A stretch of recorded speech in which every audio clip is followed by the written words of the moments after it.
Hey everyone, how's it going? We often talk about Generation 1, Red, Blue, and Yellow as if they're one game. And the reason for that is the mechanics, the gameplay, they're almost identical in many ways. However, there are some, not many, but some notable differences.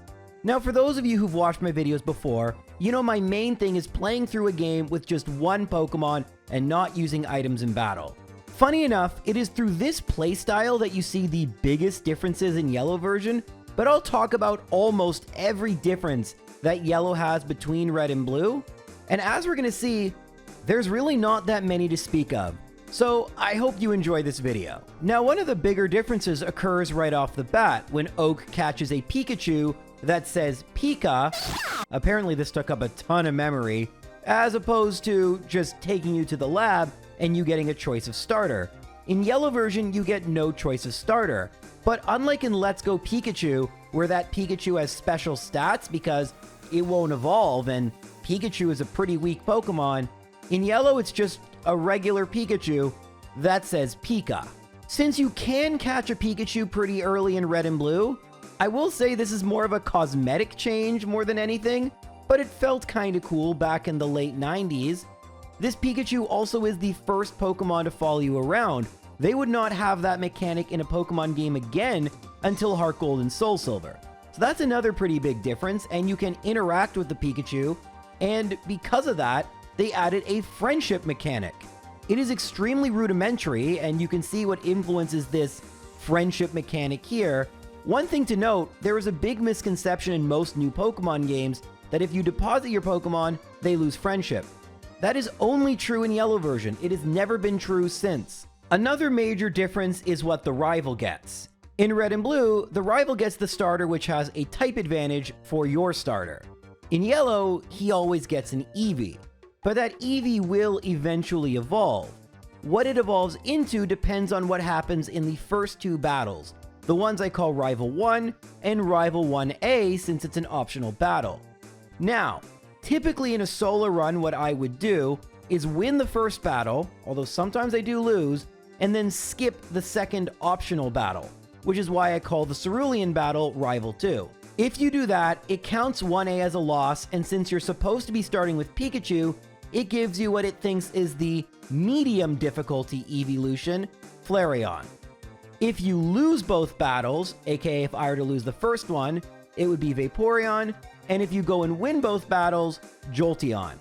If I were to do a solo run series in Yellow, this means I could actually kind of cheese the game a little bit by making sure the evolution was always the one I wanted, but honestly, this would probably end up wasting time since none of the evolutions, other than Jolteon, are particularly scary. In fact, they are significantly less scary than the champion's other Pokemon, since he will always have an electric, fire, and water Pokemon on his team. So, frankly, it's almost better that he has it as an evolution as opposed to something like Ninetale. That's getting way ahead of things, so let's go back to the beginning of the game, because arguably the most changes are here in the beginning of the game. On the routes, things have been changed, and this is true of pretty much every route. Even if the Pokemon are the same like Route 1, the levels they appear at are different. In the context of doing a solo run, this really makes zero difference. There is still a flying Pokemon on Route 3 that I can use to fly around, and there is still a Paris in Mount Moon which I can use to cut and dig. So from the perspective of a challenge run other than a Nuzlocke, this difference is kind of also just cosmetic.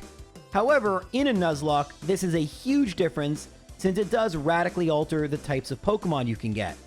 And also some Pokemon you can get early, like Nidoran, have their movesets changed. For example, the Nidos can now learn Double Kick. Unsurprisingly, Pikachu also got a changed moveset, and when Caterpie evolves into Metapod, unlike in Red and Blue where nothing happens, in Yellow only, you get Harden. A lot of people don't realize this is exclusive to Yellow, and because you could not catch a Weedle in Yellow, Kakuna does not learn Harden. Only Metapod gains Harden on evolution. There's only a handful of Pokemon that have their movesets changed. I think it's like 7 or 8, but they do make a bit of a difference. Another big difference in Viridian Forest, one of the few routes that's very different, is the addition of 2 trainers. For the most part in Yellow, the trainers have the same Pokemon and are in the same locations as Red and Blue.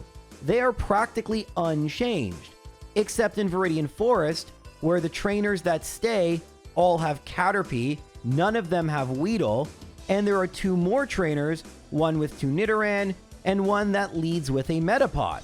Another difference is a fix of a bug that occurred in Viridian Forest, one that is quite helpful. You see, certain tiles with flowers on them cannot spawn encounters due to a bug. So you can use this path, and anywhere that's green, those are spaces that cannot spawn encounters, so they're safe. The red spaces can. In Yellow, there is no safe path. Every tile can spawn encounters, so you're going to get way more encounters in Viridian Forest, which is going to slow you down pretty significantly, actually.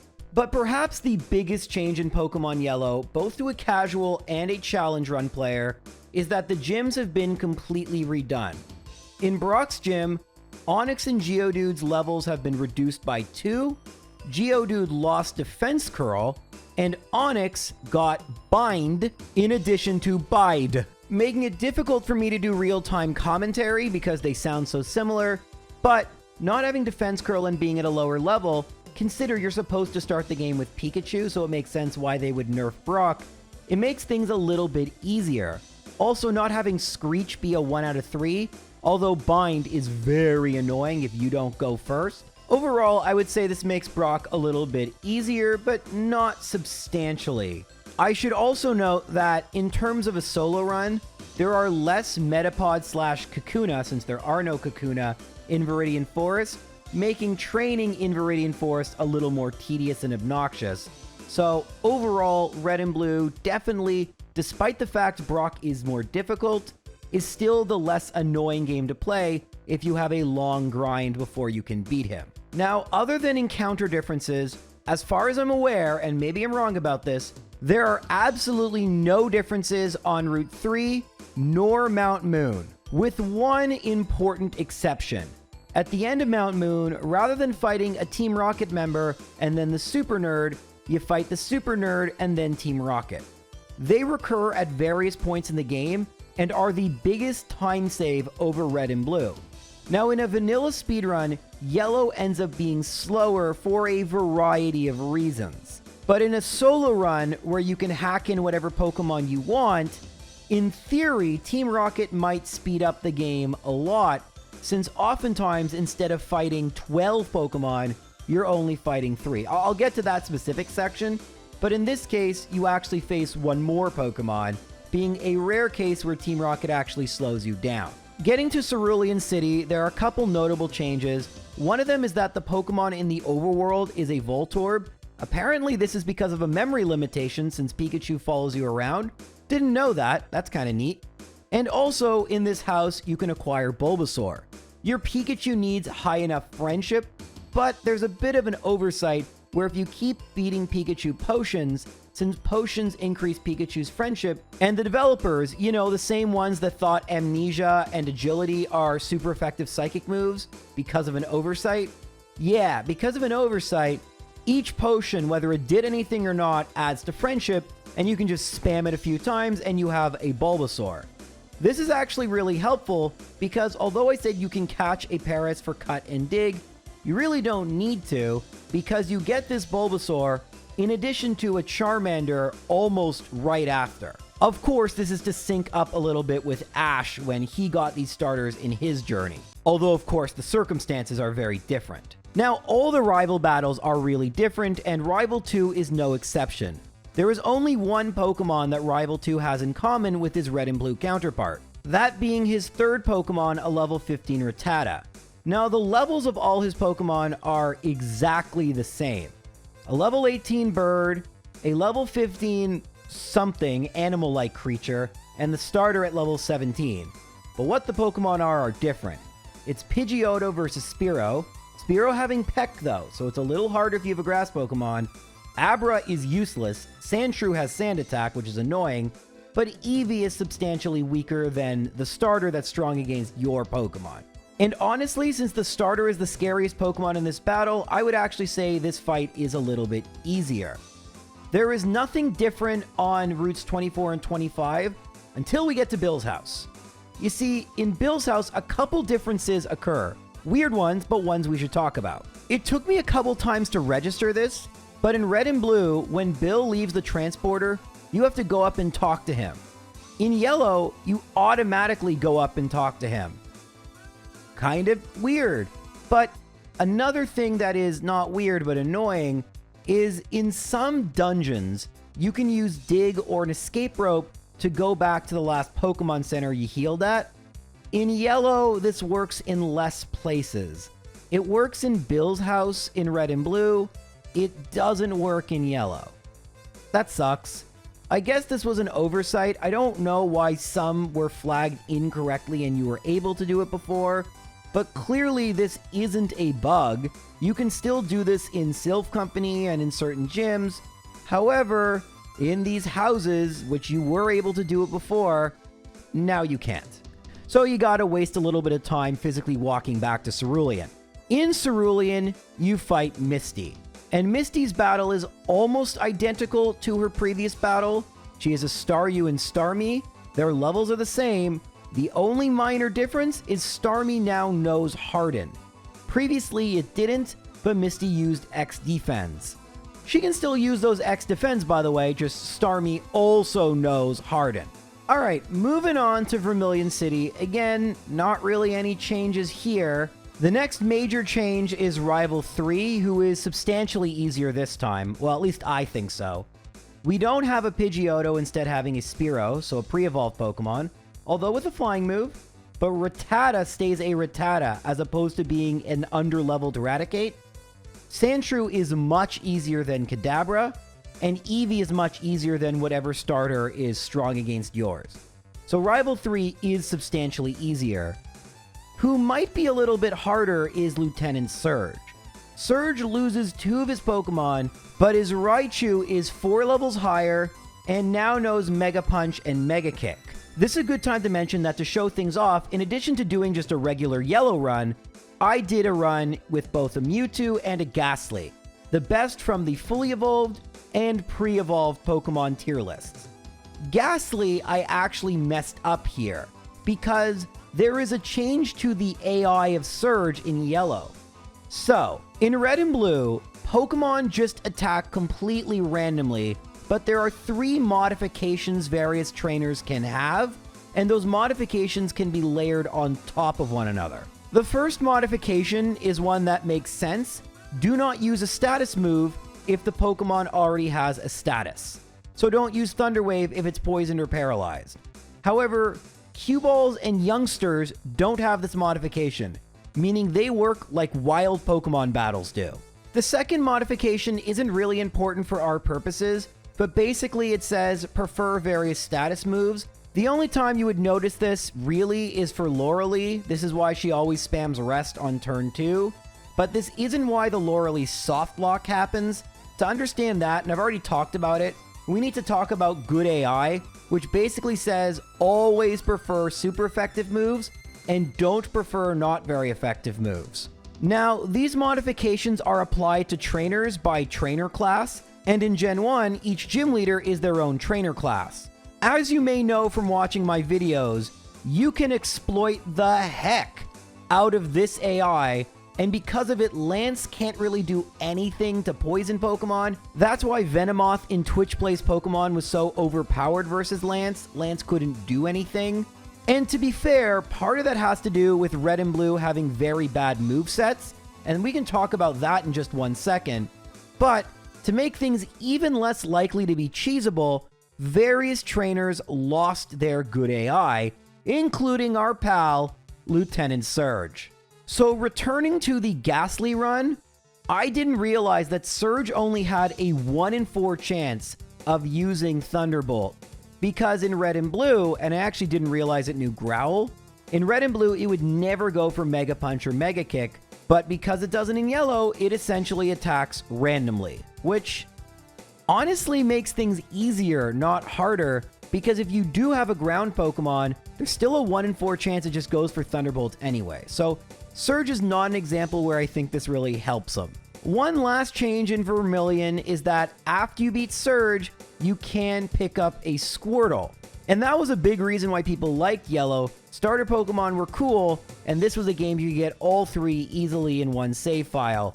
But after the Squirtle, as far as I can tell, aside from the fact you can't dig out in the fan house, instead, you would have to just go to Diglett Cave, which wastes a little bit of time. There are no changes that I know of between now and Celadon City. Again, I'm sure I'm missing something. Oh yeah, I mean, I could mention that the in-game trades have all been swapped. So no longer will you trade a Spearow for a Farfetch'd in Vermilion. Instead, nothing. There's just no in-game trade there in Yellow version. In fact, another in-game trade was removed in Cerulean City, the one where you can trade Poliwhirl for Jinx, because you can just catch Jinx in the wild, I guess. But if you do go to Route 2, Mr. Mime is still available, but for Clefairy. But suffice to say, all the in-game trades are in the same location, at least the ones I've mentioned. But other than Mr. Mime, all the Pokemon have been changed. So that's kind of neat, I guess. In a solo run, you wouldn't really notice this. Rarely in my solo runs, I have trouble finding a Paris, and I will have caught a Spearow on Route 3, which is a 50-50 chance. Sometimes I catch a Pidgey. But if I can't find Paris in time, and I have a Spearow, I will use Farfetch'd as Fly and Cut and catch a Geodude for Dig. However, in Yellow version, because Charmander can learn Dig and Cut, mind you, you don't need to worry about Paris whatsoever. You can just catch any flying Pokemon at any point, and that will be your flyer for the rest of the game. Alrighty, so proceeding to Celadon City, as far as I can tell, only 3 areas have changes made to them. Well, actually, one of them is just the same area subdivided, but the game corner has 2 major changes. Within the Rocket Hideout section, instead of these 2 grunts, one of which has an Ekans and Arbok and a Sandshrew, the other is Sandshrew with Sandslash and an Ekans, you have Jesse and James, who are substantially easier and quicker. But the other big change is that in the reward house, I guess, so next door, there are different Pokemon available for different amounts of coins, so cool, I guess. Returning to the Rocket Hideout, Giovanni has some changes made to his team. Actually, no, that's wrong. Change made to his team, singular. The Kangaskhan has been replaced with Persian. If Persian had Slash, that would be annoying, but it doesn't. So overall, I think Kangaskhan's actually a little better. So again, I'm going to chalk this one as a nerf.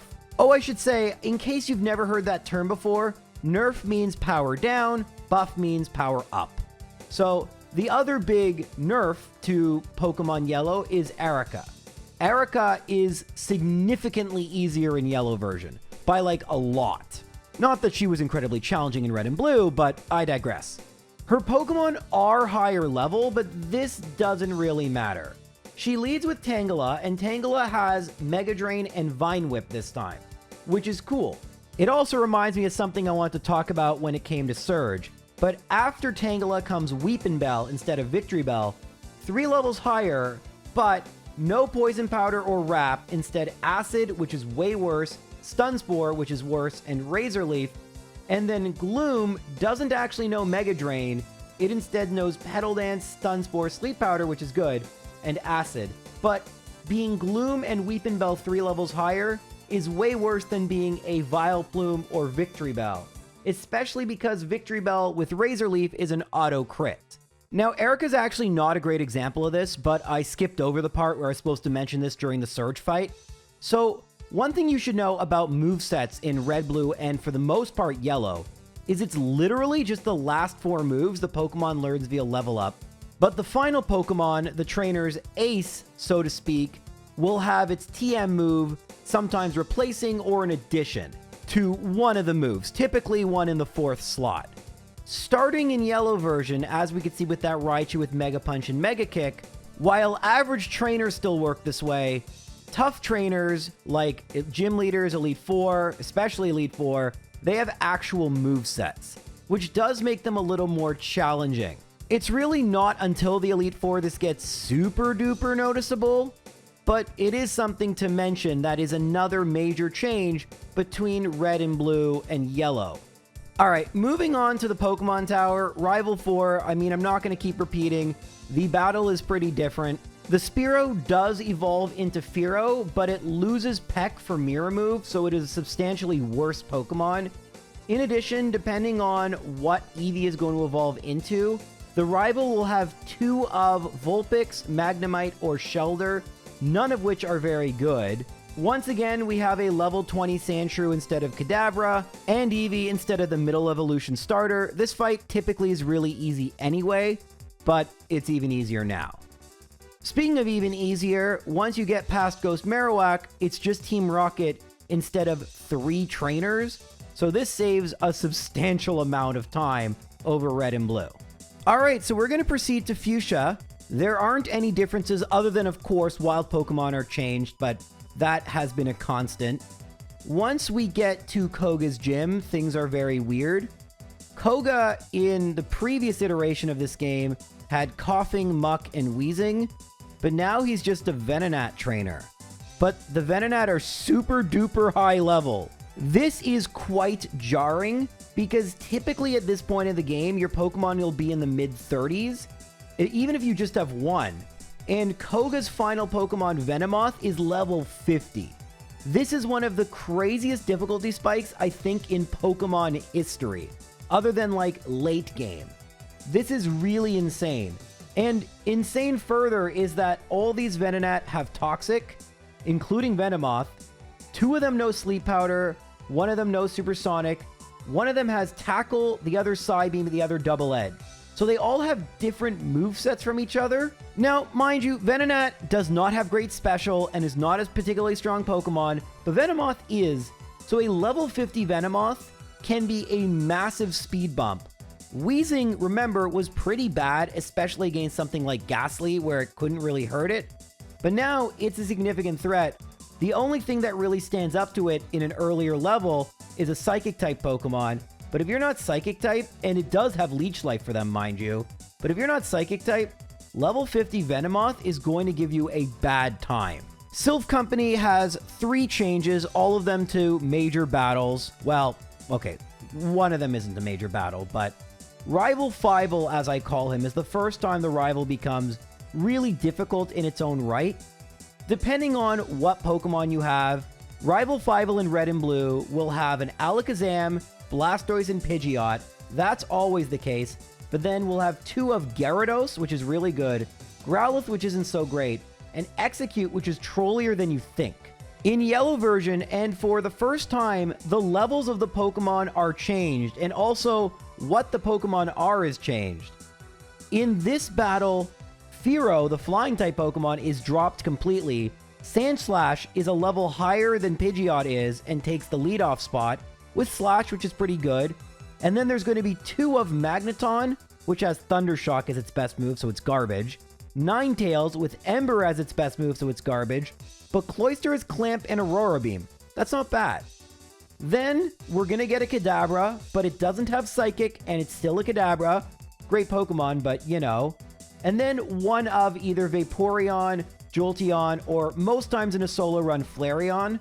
Flareon's kind of trolly because it's got Fire Spin. Arguably, it's actually the best, at least in this battle, because Cloyster, Magneton are probably the 2 scariest Pokemon. Overall, because of the lack of Alakazam and potentially Gyarados, I think this battle is actually quite a bit easier. And considering these Pokemon are lower level, in fact, in Yellow version, Rival Fivel tends to be easier sometimes than Koga. Most of the time, Fivel's Pokemon, while a bit lower leveled, with type variation it makes it a little more difficult.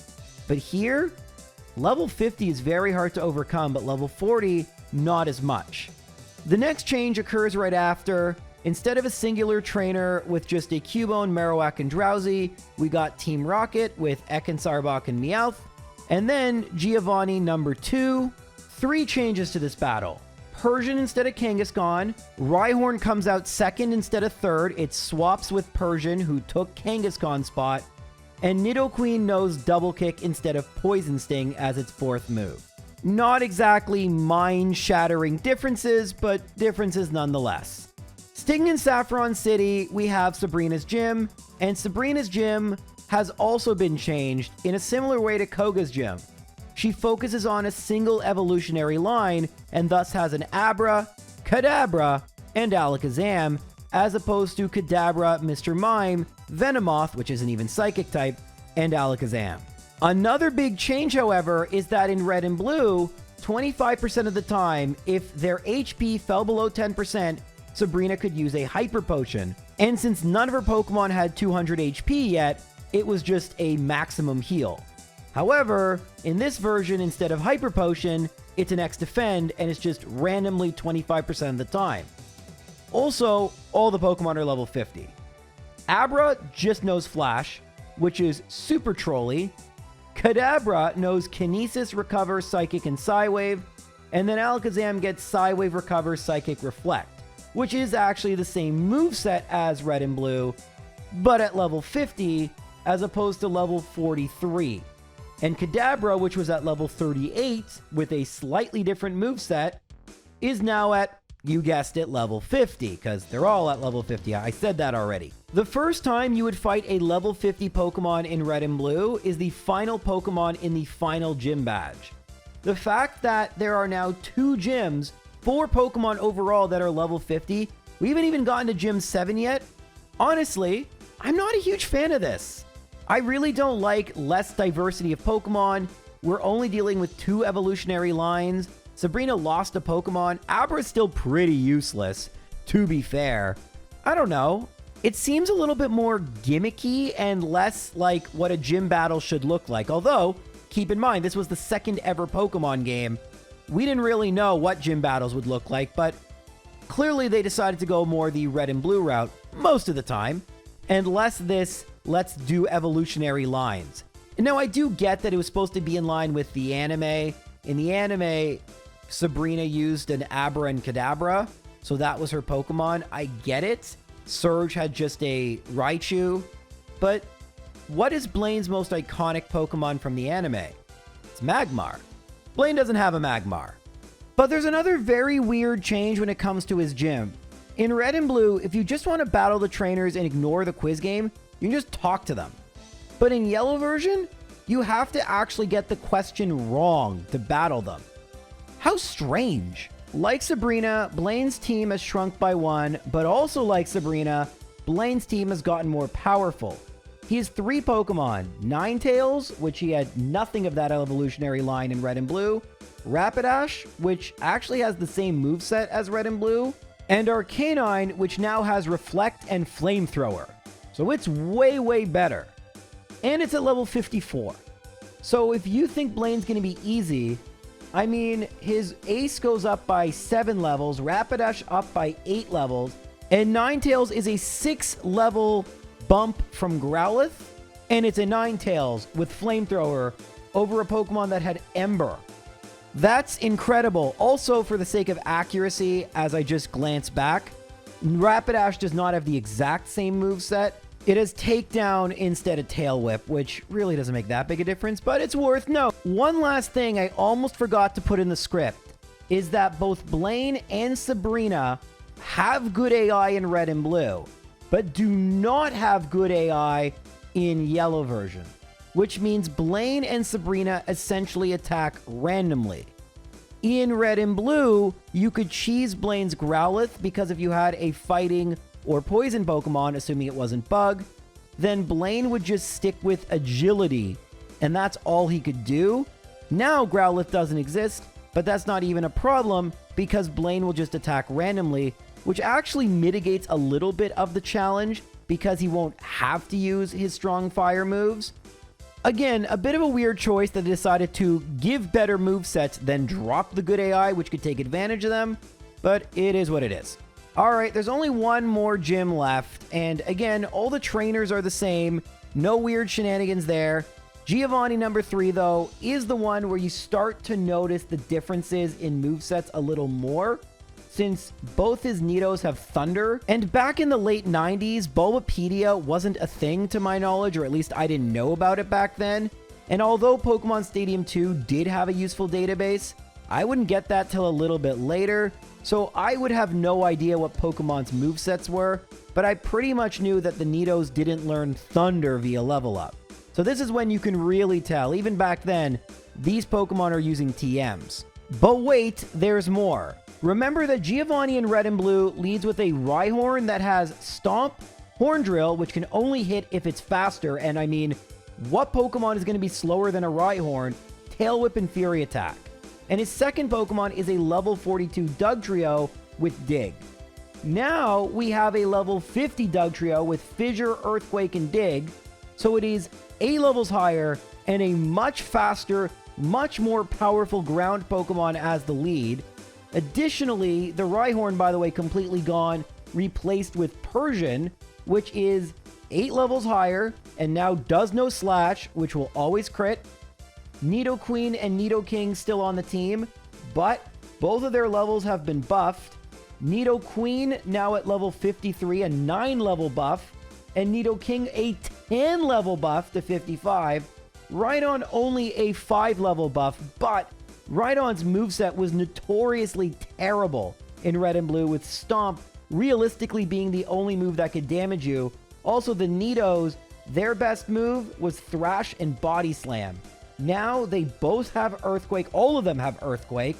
Rhydon also gets Rock Slide. We've already talked about Thunder. They know Double Kick. These are way, way, way better sets. Giovanni is almost always very easy in Red and Blue, but in Yellow, he's a lot more difficult. And you might think all this is a good thing, that it's more balanced, but it's still Red and Blue, which is a very unbalanced game. And so all this really does, and I've done a few runs and I've noticed this, the Pokemon on the tier list, for the most part, other than like Alakazam, which doesn't get an attacking move at level 1, they don't really move around all that much. What happens is everything just takes longer. And that's kind of why Yellow isn't as fun for me. And if you really want to see where things take longer, let's talk about the Elite Four. But first, in one of the weirdest decisions ever, let's talk about Rival 6. Rival 6 is a really big letdown in this game, which is funny because typically Rival 6 is really hard after a really easy Giovanni battle in Red and Blue. But Rival 6's highest level Pokemon is an Eeveelution at level 53, and most of his Pokemon are under level 50. What? You didn't balance this accordingly. The gyms have level... Oh my god. Anyway, but to make things even more baffling and worse, the movesets haven't been adjusted much at all, to be honest with you. Now, in this battle, he will always have a Sandslash and an Execute, not even an Executor. I should also note that all the levels of the Pokemon match their Red and Blue counterparts. So they clearly were just doing that again with some different Pokemon swapped in. Sandslash has the same moveset it had before. Execute has the exact same moveset it has in Red and Blue, which means it's just the last 4 moves. Magneton doesn't have Thunderbolt, really weak.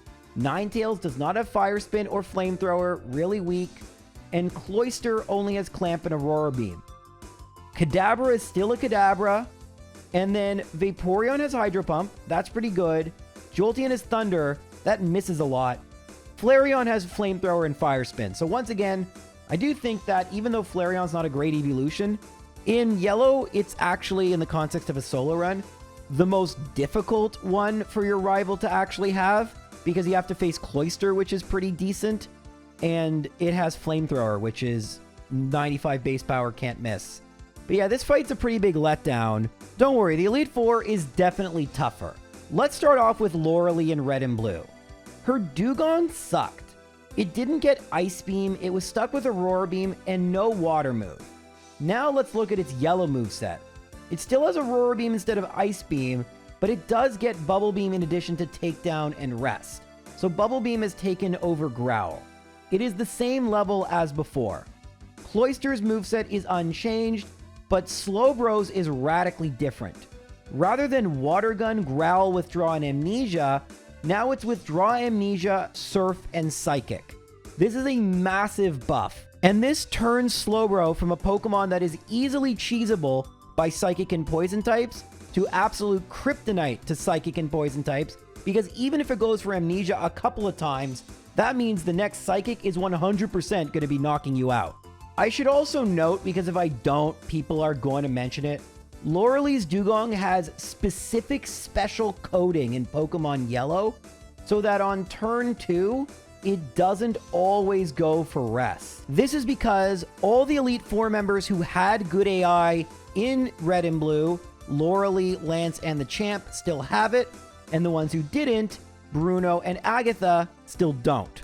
Because of that, without this code, you could get an infinite soft lock where you can't do enough damage to Dugong, and it can just spam rest forever. So now that can't happen. Now, you might wonder why I did an aside and not talk about Jinx and Lapras, and there's a simple reason for this. They're unchanged. Same level, same moveset. So let's move on to Bruno. Bruno still sucks. His Pokemon are still really bad, but they did get buffed. Onix had an absolutely horrendous moveset with Rage, Slam, Rock Throw, and Harden at level 53. Again, levels are unchanged, but Rock Slide and Dig are the best moves you can give in Onix. Hitmonchan got rid of Mega Punch and Counter, and got Fire Punch and Double Team. Slightly better, but with its abysmal special, still a joke. Hitmonlee only got Double Team instead of Focus Energy, which doesn't really work. Onix number 2 got the exact same modification that Onix number 1 did, and is at the same level. And then Bruno's final Pokemon, Machamp, got Strength and Karate Chop, replacing Focus Energy and Fissure. It still has Leer and Submission. It's still Bruno, but that is a buff. Now, Agatha is weird, because Agatha was always a lottery. Things would go really well or really badly, because everything in her fight was random. Hypnosis hit 60% of the time, 1 in 4 chance of her using it. Confuse Ray, 100% accuracy, but 50-50 to work. It could go really well, it could go really badly. But in this game, they've changed up the Gengars completely. The first Gengar now has Mega Drain, Substitute, Lick, and Confuse Ray. This is honestly a bit of a nerf, even against water Pokemon and ground Pokemon. I mean, Mega Drain against like a Rhyhorn would be pretty good, so wouldn't want to face it then.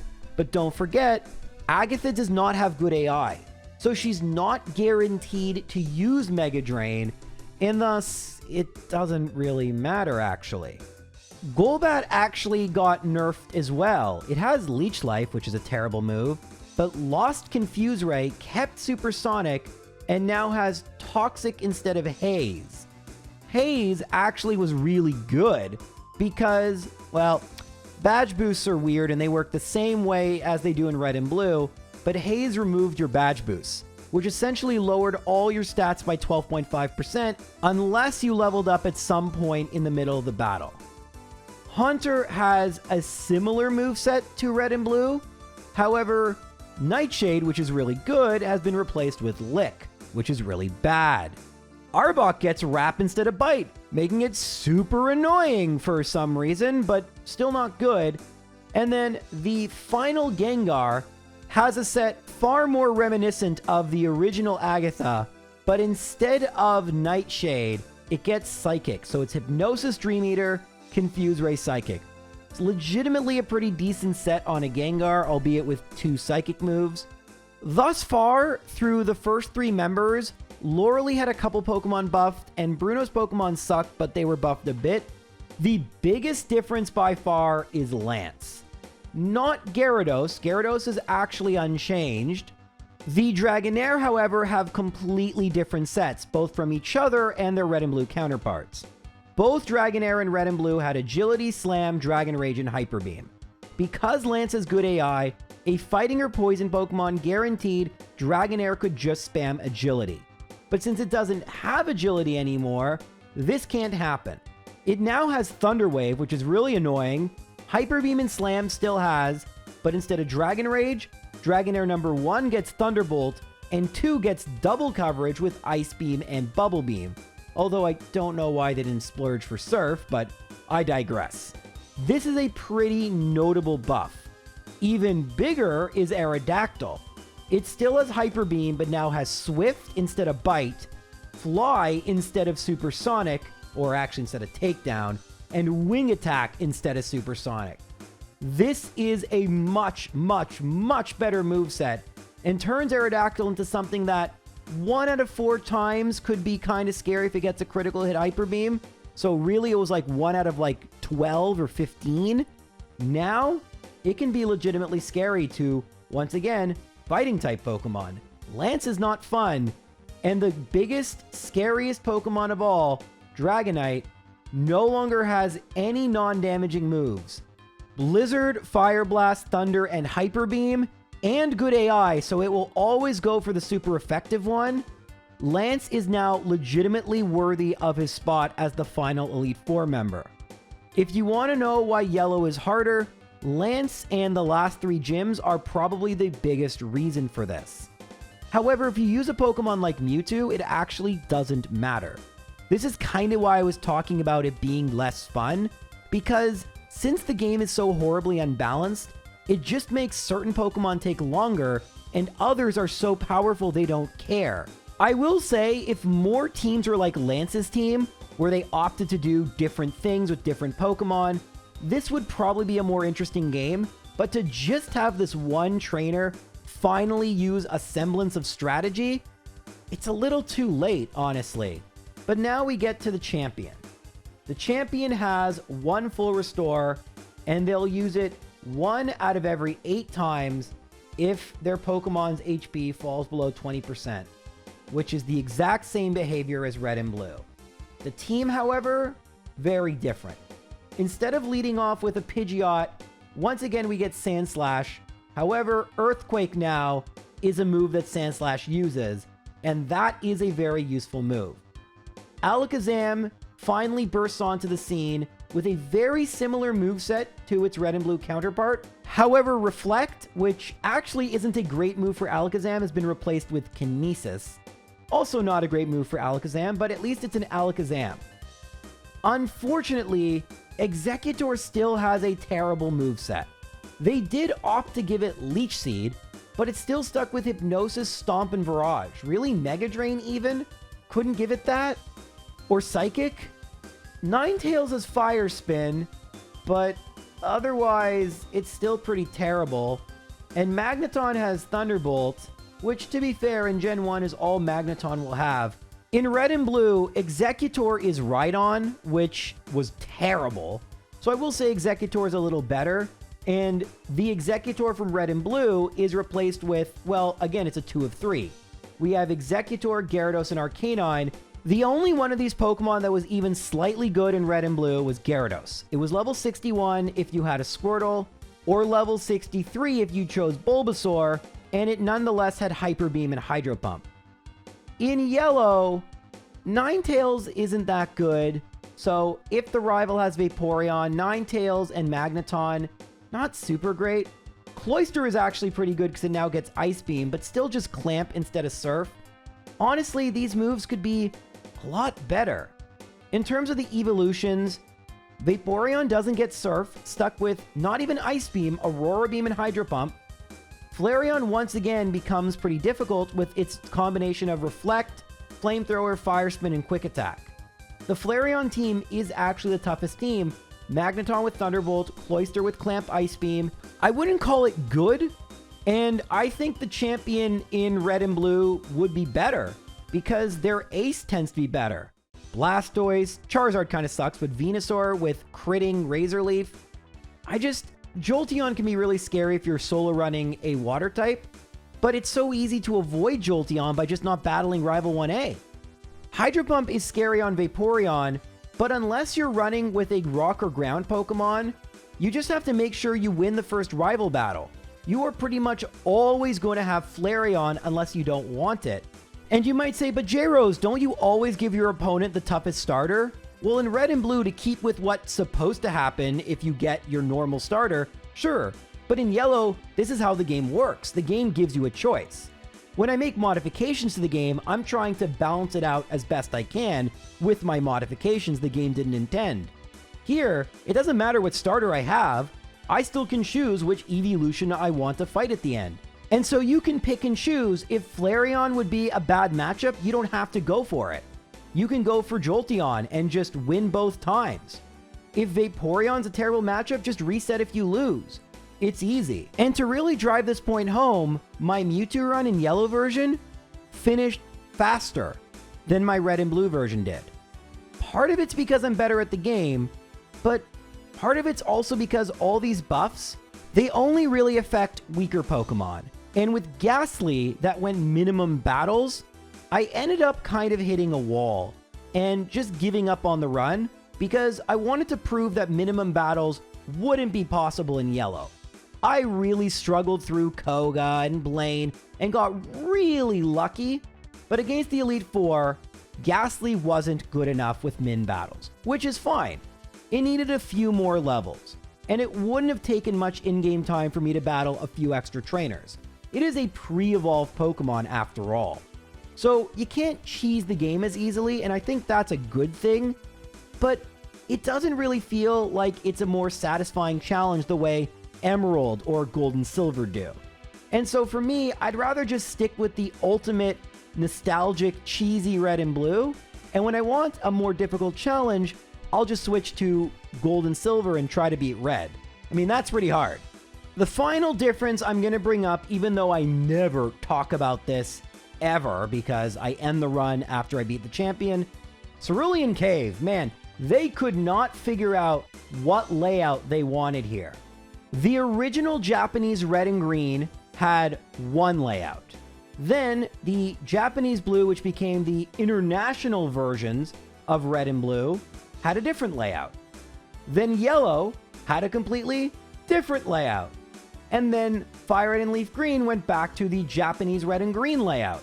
And then Heart Gold Soul Silver mostly based it on the red and green / Fire Red Leaf Green layout, but also the basement is based on yellow's layout. But that sums up almost every major difference the average player would notice between red, blue, and yellow. I'm sure I've missed some stuff. I didn't mention glitch differences, but notably the missing no glitch, the item duplication glitch by talking to the old man, that's been patched since the old man doesn't trigger the glitch in Cinnabar anymore, but there's still ways to item duplicate. There's many glitches. So that I didn't cover because I'm not a glitch expert, but that's it for me in this video. Thank you guys so much for watching, and I'll see you all in the next video. Take care.